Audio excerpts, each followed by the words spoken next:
সালাম আলাইকুম দর্শক, সবাইকে স্বাগত জানাচ্ছি আমাদের আজকের বিশেষ এই উৎসব মঞ্চ অনুষ্ঠানে। আজকের এমন এক দিনে আমরা এই অনুষ্ঠান নিয়ে আপনাদের সামনে এসেছি। বাংলাদেশের মহান বিজয় দিবস, যেই দিনটি না হলে আমাদের জীবনের দিক পরিবর্তনের একটা সম্ভাবনা ছিল, আমরা হয়তো স্বাধীন বাংলাদেশ না পাওয়ার একটা সম্ভাবনা ছিল। এবং সেই দিনটিকে, আজকের এই বিজয়ের দিনটিকে আমি স্মরণ করছি। স্বাধীন বাংলাদেশে যেসব মহান ব্যক্তিত্বদের আত্মত্যাগের বিনিময়ে আজকে আমরা বাংলাদেশ স্বাধীনতা পেয়েছি, সেই সব শহীদদেরকে, সেই সব নির্যাতিতা বোনদেরকেও আমরা স্মরণ করছি আজকের এই দিনটিতে। তবে ব্রিটিশ বাংলাদেশি কমিউনিটির জন্য বিজয়ের এই দিনটিকে আরো বেশি উদ্বেলিত করার জন্য যে বিষয়টি আমাদের কাছে সবচেয়ে গুরুত্বপূর্ণ, সেটি হচ্ছে আজ থেকে 12 বছর আগে চ্যানেল এস এর যাত্রা শুরু হয়েছিল 16ই ডিসেম্বর 2004 সালে। দর্শক মণ্ডলী, আজকে বিজয় উদযাপনের পাশাপাশি আমরা চ্যানেল এস এর প্রতিষ্ঠা বার্ষিকীও উদযাপন করব এবং আমরা প্রত্যাশা করব এখন থেকে রাত 1টা পর্যন্ত আপনারা সবটুকু সময় আজকে চ্যানেল এস এর উদযাপনের সাথে সামিল হবেন। চ্যানেল এস এর ভালো দিকগুলি আপনারা উপভোগ করবেন এবং যে বিষয়গুলি চ্যালেঞ্জ আছে সেগুলি আমাদের সামনে আপনারা তুলে ধরবেন। সারা দিনব্যাপী আমরা এই অনুষ্ঠান প্রচার করব বিভিন্ন লাইভ অনুষ্ঠানের মাধ্যমে, সিলেট থেকে নির্মিত বিভিন্ন অনুষ্ঠানের মাধ্যমে, বিভিন্ন এন্টারটেইনিং অনুষ্ঠানের মাধ্যমে। তবে অনুষ্ঠানের এই পর্যায়ে আমি প্রথমেই আমাদের যাকে নিয়ে এসেছি আপনাদের সামনে, তিনি হচ্ছেন আমাদের চ্যানেল এস এর শ্রদ্ধেয় চেয়ারম্যান এবং একই সাথে একজন কমিউনিটি ব্যক্তিত্ব, কমিউনিটি নেতা, গ্রাসরুট লেভেল থেকে যিনি কমিউনিটিকে বিভিন্ন সময় বিভিন্নভাবে আমাদেরকে নেতৃত্ব দিয়েছেন, জনাব আহমেদুজ্জামান চৌধুরী জেপি। সামাদ ভাই, অসংখ্য ধন্যবাদ আপনাকে আসার জন্য। আসসালামু আলাইকুম। ওয়ালাইকুম আসসালাম। আমি আর সময় নষ্ট করবো না, প্রথমে আপনাকে যে প্রশ্নটি করব, আপনি 2007 সালে চ্যানেল এস এর কর্ণধার হিসেবে চ্যানেল এস আপনি জয়েন করেন সেপ্টেম্বর 10 এবং আজকে প্রায় 10 বছর হতে চললো আপনার এই যাত্রার। আপনি যখন চ্যানেল এস এর চেয়ারম্যান হিসেবে আসলেন, আপনার নিশ্চয়ই একটি স্বপ্ন ছিল বা একটি ভিশন ছিল। কি সেই স্বপ্ন ছিল? আপনি কি প্রত্যাশা নিয়ে চ্যানেল এসে এসেছিলেন? সবাই জানেন মোটামুটি যে আমার প্যাশনটা হলো community work, community development, charity related work. কারণ আমি 1974-এ 72-তে এই দেশে আসলাম, 74-এ বাংলাদেশে যাব ব্রিটিশ এয়ারওয়েজে। তো ব্রিটিশ এয়ারওয়েজের something happened with the wind screen, crack হয়ে গেল। ইমার্জেন্সি ল্যান্ডিং করলো করাচিতে। তো করাচিতে ল্যান্ড করার পরে সব বললো যে Bangladesh passport holders this way please, আর British passport and other passport holders that way please. So তারপরে তারা আমাদের নিয়ে গেল একটা ডেরিলিক্ট হোটেলে, বিয়ন্ড ইমাজিনেশন আর কি। তো আমরা চিন্তা করলাম, এক বয়সী কয়েকজন ছিলাম, যে আমাদের কি জন্য এটা করলো। আমরা চ্যালেঞ্জ করলাম, তো দেখা গেল যে এটার কোনো উত্তর নাই ব্রিটিশ এয়ারওয়েজেরও, যে আমাদের কেন দেবে, বিকজ উই আর বাংলাদেশি। সেই থেকে আজ পর্যন্ত similar attitude through out the world চলছে, কিন্তু বর্তমানে এটা ইমেজটা আমাদের বৃদ্ধি পাচ্ছে। তো আমি তখনই প্রতিজ্ঞা করেছিলাম, আমি যতদিন বেঁচে থাকব এই গ্রিন পাসপোর্ট, এই লাল সবুজের পতাকা, এটাকে রিচ করার উদ্দেশ্যে কাজ করব, যাতে সবাই শ্রদ্ধা করে এবং একটা নেশনকে সবাই শ্রদ্ধা করে। তো আমি সেইভাবে আজ পর্যন্ত কাজ করে যাচ্ছি। চ্যানেল এসে যখন আপনি আপনার এই এক্সপেরিয়েন্স নিয়ে, কমিউনিটির সাথে কাজ করার এক্সপেরিয়েন্স এবং কমিউনিটির ভেতরে একটি গ্রহণযোগ্যতা, আপনার এর আগে থেকেই ব্যবসা হিসাবে, সমাজসেবক হিসাবে যে গ্রহণযোগ্যতা ছিল, এই এক্সপেরিয়েন্সটি আপনি যখন চ্যানেল এসে আসলেন, তখন চ্যানেল এসের মাধ্যমে সেটি আপনি কিভাবে প্রচার করার চেষ্টা করলেন কিংবা কমিউনিটিকে সেবা দেওয়ার চেষ্টা করলেন? একটা জিনিস বলতে হয়, when I was a student, আমি স্টুডেন্ট প্রেসিডেন্ট ছিলাম মেইন স্ট্রিমে। তারপরে আমি Bangladesh association Bristol Bath and ওয়েস্টের প্রেসিডেন্ট হই এবং ওই কনস্টিটিউশনটা আমি লিখি। এটা প্রি লিবারেশন, এটা পাকিস্তান অর্গানাইজেশন ছিল, পাকিস্তান অ্যাসোসিয়েশন। এনিওয়ে, তারপর থেকে আমি সমাজের কাজে 100%, মোর অর লেস 100% আমি ডিভোটেড থাকি। আমার অনেক এক্সপিরিয়েন্স হয়। আমরা যখন শুরু করি ইন 70s, আমাদের সমাজ ছিল, এজ আই সেড, নিকৃষ্ট। তারপরে ওরা বলতো অশিক্ষিত, আমরা কিছু জানি না। সিমিলটেনিয়াসলি আমাদের কমিউনিটিও ডিপেন্ডেন্ট ছিল social security and housing benefit, এই সেই সব কিছু নিয়ে। তখন আমাদের কাজ ছিল বিশাল কাজ, এবং 1980-তে সবার সহযোগিতা আমি প্রতিষ্ঠা করি বাংলাদেশ হাউস। সেখান থেকে কমিউনিটি সেন্টার হিসেবে আমরা কাজ শুরু করি। 1993-তে এস্টাবলিশ করা হয় Bangladesh centre for women and youth. Anyway, এটা সেই জন্য বললাম যে because I have been working from the very beginning and more or less after the establishment of Bangladesh আমি আসি এই দেশে। সো আমি বলতে গেলে আমি গ্র করেছি আমাদের সুখ দুঃখ নিয়ে, ডেভেলপমেন্ট নিয়ে এবং প্রসপারিটি নিয়ে।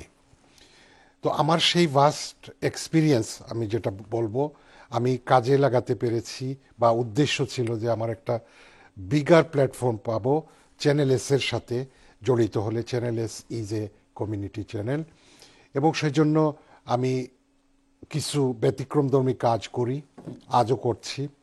হাউএভার, হয়তোবা এটা বলা যায় যে 100% আমরা সবাই মিলে তা অ্যাচিভ করতে পারিনি। তার কারণ হলো immediately after we had a severe recession, যে রিসেশনটা এখনও মোটামুটি আমরা ওভারকাম করিনি।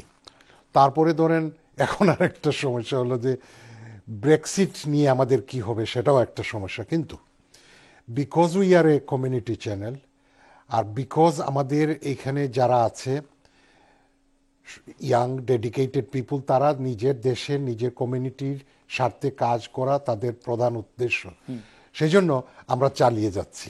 এখন আপনি এই যে ট্রান্সফরমেশনের কথা বললেন, স্পেশালি রিসেশনের কথা বললেন, কিংবা ব্রেক্সিটের সিচুয়েশনের কথা বললেন, কিন্তু একটি কমিউনিটি চ্যানেল হিসাবে আমাদের চ্যানেল এসের তো একটা দায়বদ্ধতা আছে কমিউনিটির প্রতি। সেই ক্ষেত্রে আমরা বিভিন্ন সময় বিভিন্ন জায়গায়, যখন আপনি নিজেও গিয়েছেন, আমরাও গিয়েছি, মানুষের কিন্তু একটা একটা প্রত্যাশা থাকে যে চ্যানেলস আসলে তারা কি দেখতে চায়, তারা কি শুনতে চায়, বা তার চ্যানেলস এর কার্যক্রম কিভাবে থাকা উচিত, কোন বিষয়গুলিকে গুরুত্ব দেওয়া উচিত। তো সেই সব ক্ষেত্রে চ্যানেলস কিভাবে এই বিষয়গুলি নির্ধারণ করে যে আসলে কোন বিষয়গুলিকে আমরা গুরুত্ব দেওয়া উচিত, প্রায়োরিটাইজ করে? এটা হলো, প্রথমে আমরা একটা ধাক্কা খেয়েছি বিকজ অফ দ্য রিসেশন। তো আমরা প্রায়োরিটাইজ করি বিকজ ধরেন আমি লন্ডনে থাকি না, লন্ডনের বাইরে থাকি বাথ সিটিতে, এবং আমি কমিউনিটির ফিল্ডে ধরেন আমি আছি, এবং আমার কানেকশন আছে এই যে যারা আমার সাথে গ্রো করেছেন কমিউনিটিতে। তো সুখ দুঃখ সব কিছু শুনি, এবং চ্যানেললেস অন দি আদার হ্যান্ড আমরা চেষ্টা করি তা মোটামুটি অ্যাড্রেস করতে। কিন্তু এটা ভেরি ডিফিকাল্ট বিকজ একটা television is a very costly affair. তা how do we survive with very little revenue from the advertising and so on and so forth. সো সেই জন্য আমাদের প্রত্যাশা অনেক বেশি, সবার প্রত্যাশা অনেক বেশি, কিন্তু আমরা 100% ফুলফিল করতে পারি না এইসব এইসব কারণে। তো আমরা চেষ্টা করছি যে রিসেশনটা যদি ওভার হয়ে যায়, ব্রেক্সিটের কোনো তেমন ফল না হয়। এবং একটা গুড নিউজ হলো, আমরা this time next year will be in a new building, new studio and everything most modern. So আমাদের অনেক প্ল্যান আছে যেগুলা কমিউনিটিকে অ্যাড্রেস করে, নতুন শো, নতুন প্রোগ্রাম, নতুন আইডিয়াস, এগুলো আমরা এখন ডেভেলপ করছি। So when the time comes and subject to সবার সাপোর্ট এবং ইকোনমিক সিচুয়েশন, আমরা ইনশাল্লাহ মোটামুটিভাবে আমাদের ভিউয়ার্স এবং আমাদের বন্ধুবান্ধব কমিউনিটির অ্যাসপাইরেশনকে আমরা মোটামুটি ফুলফিল করতে পারবো। এই 2016 আজকে শেষ, অলমোস্ট শেষ, বিজয় দিবস, এবং আর মাত্র 2 সপ্তাহ পরে শেষ হয়ে যাবে আমাদের 2017 যে চ্যালেঞ্জ আছে, বিশেষ করে ব্রেক্সিট সংক্রান্ত কারণে, কিংবা এখন মিডিয়ার যে ব্যাপক প্রসার বিভিন্নভাবে। তাছাড়া এখন কিন্তু ব্রিটেনের 7টি বাংলা টেলিভিশন চ্যানেল আছে। তো এত সব চ্যালেঞ্জ, এবং চ্যানেলস আবার এক্সপান্ডও করছে। তো এত সব চ্যালেঞ্জ, আমরা কি প্রস্তুত কিনা চ্যানেলস হিসাবে? এবং আমরা দর্শককে যে প্রত্যাশার কথা শোনাচ্ছি, দর্শক সেই প্রত্যাশা মতো আসলে আমাদের কাছ থেকে সেই সার্ভিস পাবে কিনা? সার্ভিস পাওয়াটা আমি বলছি it depends on the climate, economic climate and সবার স্বতঃস্ফূর্ত সাপোর্ট। কিন্তু অন দি আদার হ্যান্ড আমাদের সেই ইন্টেনশন আছে, যার প্রমাণ আমরা বিভিন্ন সময় দিয়েছি, হয়তো 100% দিতে পারি নাই। আমরা সবসময় কমিউনিটির পাশে ছিলাম, পাশে থাকবো ইনশাল্লাহ। তো given all this support and patience by our viewers, আমি মনে করি আমরা আমরা ডেস্টিনিতে যেতে পারবো ইনশাল্লাহ। আপনি চ্যানেললেস নিউজের সাথে আপনার অন্যতম একটি ইন্টারেস্ট, এবং আপনি সরাসরি ইনভলভ চ্যানেললেস নিউজের বিভিন্ন কার্যক্রমের সাথে। চ্যানেললেস নিউজ নিয়েও কিন্তু মানুষের প্রত্যাশা অনেক, এবং সম্ভবত ইউরোপের মাটিতে এথনিক মাইনরিটি টিভি হিসাবে সবচেয়ে বড় নিউজ নেটওয়ার্ক আমাদেরও আছে। আপনি সম্প্রতি একটি অনুষ্ঠানে বলেছেন যে আপনি সেটি ইউরোপের বাইরেও নিয়ে যেতে চান, সেটি একটু দর্শকদের কাছে। আমি প্রথমে বলবো, world is expanding, yet it is one world. So সেভাবে আমাদের ভিউয়ার্সরা অল ওভার দ্য ওয়ার্ল্ড, আমাদের viewers from United States to Australia আছেন। তো আমরা রিসেন্টলি ধরেন কানাডাতে আমরা নিয়েছি রিপ্রেজেন্টেটিভ, আমেরিকাতে নিচ্ছি। জাস্ট অনলি অ্যাবাউট 2-3 উইকস এগো আই ওয়াজ ইন মালয়েশিয়া, ওইখান থেকে আমরা 2জন করসপন্ডেন্ট নিয়েছি। ইউরোপে আরও নেব, এবং ইউনাইটেড কিংডমে যেসব সিটিতে আমাদের কোনো করসপন্ডেন্ট নাই আমরা নেওয়ার ইচ্ছা আছে। So going back to the news, news is my passion. আপনারা জানেন যে আমি নিউজের সাথে সিন্স অন দি সিমিলটেনিয়াসলি কাজ করি, পত্রিকা ছিল, আছে এখনো, কাজ করে থাকি। নিউজ ইজ মাই প্যাশন, এবং আমাকে ব্লেম দেওয়া হয় আমার ঘরে যে আমি সবসময় একটি জিনিসই আমার পছন্দ, সেটা নিউজ। তো নিউজকে এক্সপান্ড করার আমাদের ইন্টেনশন আছে। একটা জিনিস বলতে হয় যে নিউজ সেকশনটা ভেরি কস্টলি, কিন্তু given time, and this time as I said next year, আমাদের সোলি ডেডিকেটেড একটা সেন্টার হয়ে যাবে নিউজের, news room, news collection, studio, everything you name it. মোটামুটি একটি এথনিক চ্যানেলের জন্য এটা একটা প্রাইড হবে। অন দি আদার হ্যান্ড আমাদের মডার্ন টেকনোলজির প্রয়োজন রয়েছে, because we were established in 2005, আজকে প্রায় 12 বছর হয়ে গেছে। অনেক জিনিস আমাদের মডার্নাইজ করতে হচ্ছে। So it is a costly affair, but eventually ইনশাল্লাহ আমাকে মোটামুটি কমিউনিটির বেশ কিছু লোক বলেন যে it is the BBC of Bengali channel, Bengali community. তো আমরা আরও এটা বেটার করার চেষ্টা করব। হয়তো এখন 100% করতে পারছি না, সীমাবদ্ধতা আছে, বাট ইনশাল্লাহ আপনারা সাপোর্ট দিয়ে যাবেন। আপনি যখন বিভিন্ন জায়গায় যাচ্ছেন, ইংল্যান্ডের, ইউকের এবং ইউকের বাইরেও, তখন দর্শকরা বা চ্যানেলসের ওয়েলউইশাররা চ্যানেলসের সম্পর্কে ইতিবাচক মন্তব্য কি করেন? ইতিবাচক মন্তব্যটা হলো, ধরেন, first of all two different things. One is we have got a large number of Sylheti diaspora within the world. So আমাদের বেশ কয়েকটি প্রোগ্রাম আছে specially made from Sylhet, Moulvibazar, Ishita, যেমন হাট বাজার, তারপরে আমাদের গ্রাম, এসব they are very very popular. Even recently আমাকে সিলেটে কয়েকজন বলছেন তারা ওইখান থেকে দেখেন এই প্রোগ্রামগুলো। তারপরে ধরেন এটা regional, but so far as the entire community is concerned, entire country is concerned, we represent them as well. And so far as the third generation is concerned, যাদের জন্ম বাংলাদেশে হয় নাই, তাদেরও আমাদের অনেক প্রোগ্রাম আছে, এবং ভবিষ্যতে থার্ড জেনারেশনের জন্য আমরা আরও আমাদের প্রোগ্রামগুলো ইংরেজিতে এক্সপান্ড করব। এটি হচ্ছে পজিটিভ। আর চ্যানেলের সম্পর্কে মানুষ নিশ্চয়ই অনেকেই হয়তো বিরক্ত, অনেকেই হয়তো তারা নেতিবাচক ধারণা পোষণ করেন। তো সেই সব ক্ষেত্রে আপনি কোন ধরনের চ্যালেঞ্জ ফেস করেছেন? আমি যেটা মনে করি, ফার্স্ট অফ অল, ধরেন আমি একজন রেস্টুরেন্টার। when you are a successful restaurateur, there would be a lot of jealousy within your field. আপনার কম্পিটিটরসরা বা অনেক আছে জেলাস হবে because of your success. If you are a average person successful, there will be jealousy.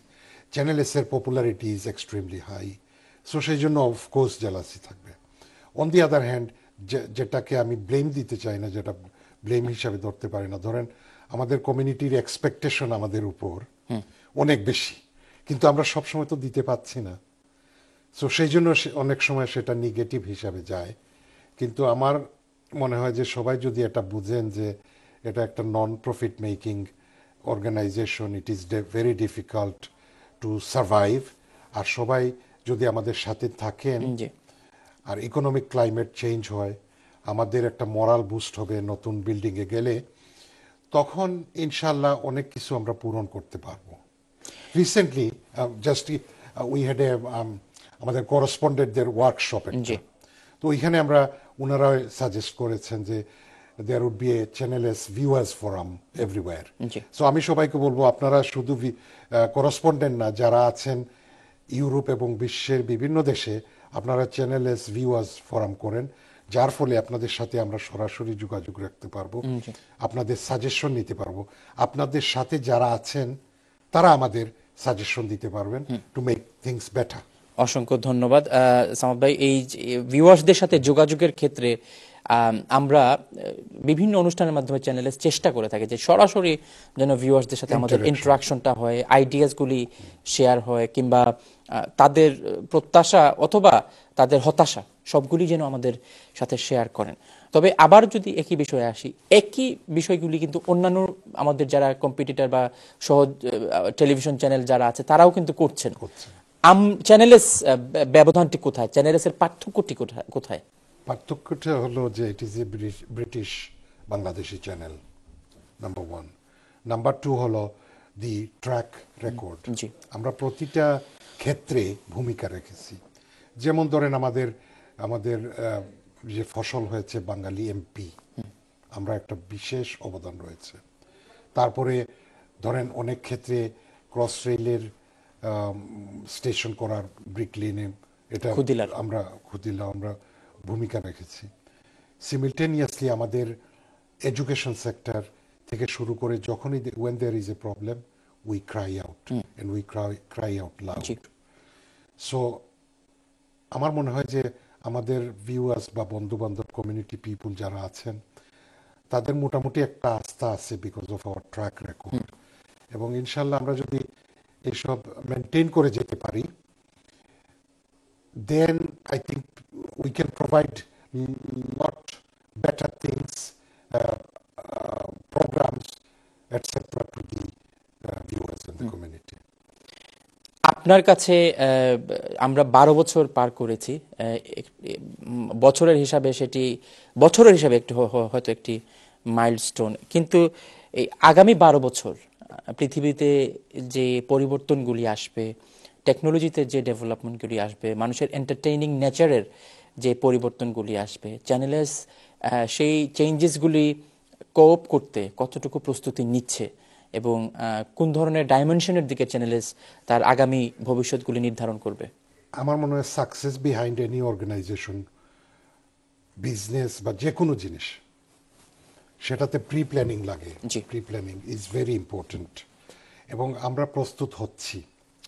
উদাহরণ, channels যখন start হয় we had the most advanced technology. তারপরে ধরেন নতুন ভিউয়ার্সদের আইডিয়া থিঙ্কিং চেঞ্জ হচ্ছে। Social media is a factor now. আমরা শুরু করেছি আপনার প্রোগ্রাম অভিমত অলরেডি লাইভ, ইনশাল্লাহ আমরা নিউজটাও শুরু করব। তো ঠিক সেভাবে আমাদের একটা দক্ষ টিম আছে, আইডিয়া নেওয়া হয় বিভিন্ন জায়গা থেকে। সো আমরা অ্যাডভান্স থিঙ্কিং করে এগুলো প্ল্যান করার ইচ্ছা আছে এবং করছি। অসংখ্য ধন্যবাদ সামাদ ভাই। 12 বছরের এই পূর্তিতে আপনি আমাদের দর্শকদের উদ্দেশ্যে আপনার শেষ বক্তব্য, আজকের এই অনুষ্ঠানে, পরবর্তীতে আরো অনুষ্ঠান আছে এবং সেখানেও আপনি থাকবেন, এই অনুষ্ঠান থেকে শেষ বক্তব্য আপনি আমাদের দর্শকদের উদ্দেশ্যে কিছু বলুন। আমি যেটা বলবো যে আপনাদের আস্থা আছে। ফর ইনস্টেন্স একটা এক্সাম্পল আমি দিতে চাই রিলেটিং টু চ্যারিটি। দেখেন আজকে ব্রিটেনের বুকে, ইউনাইটেড কিংডম এবং ইউরোপের বুকে কতটা প্রতিষ্ঠিত হয়েছে, মসজিদ, মাদ্রাসা, ইসলামিক ইনস্টিটিউশন প্রতিষ্ঠিত হয়েছে আমাদের সহযোগিতায়। সিমিলারলি আমরা বাংলাদেশে সিডরে দুটা ভিলেজ আমরা এস্টাবলিশ করতে সক্ষম হয়েছি আপনাদের সহযোগিতায়। তো আমরা জানি আপনাদের আস্থা আছে, আপনাদের আস্থা রাখবেন। সিমিলটেনিয়াসলি কমিউনিটির ব্যাপারে যে অ্যাসপাইরেশনগুলো আছে আমরা সবই জানি, because I M A field worker, এবং আমরা চেষ্টা করবো ইনশাল্লাহ আপনারা সাথে থাকবেন, আপনাদের অ্যাসপাইরেশনটা আমরা ফুলফিল করতে সক্ষম হব ইনশাল্লাহ। সামাদ ভাই, আপনাকে অসংখ্য ধন্যবাদ। পরবর্তী অনুষ্ঠানগুলিতে আবারও আপনার সাথে দেখা হবে ইনশাআল্লাহ। দর্শক, দেখছিলেন আমাদের আজকের উৎসব মঞ্চের প্রথম পর্ব। এই পর্বে আমরা কথা বলছিলাম চ্যানেলসের চেয়ারম্যান জনাব আহমেদুজ্জামান চৌধুরী জেপির সাথে তার ভিশন জানার চেষ্টা করছিলাম। তিনি যে সময়টিতে চ্যানেলসে এসেছিলেন আজ থেকে, সেই সময় থেকে আজ থেকে 10 বছর পর তিনি চ্যানেলসকে কোথায় দেখছেন এবং আগামী এক যুগ পরে চ্যানেলসকে কোথায় দেখতে চান সেই বিষয়ে তার মন্তব্য আমরা শুনছিলাম। দর্শক, অনুষ্ঠানের এই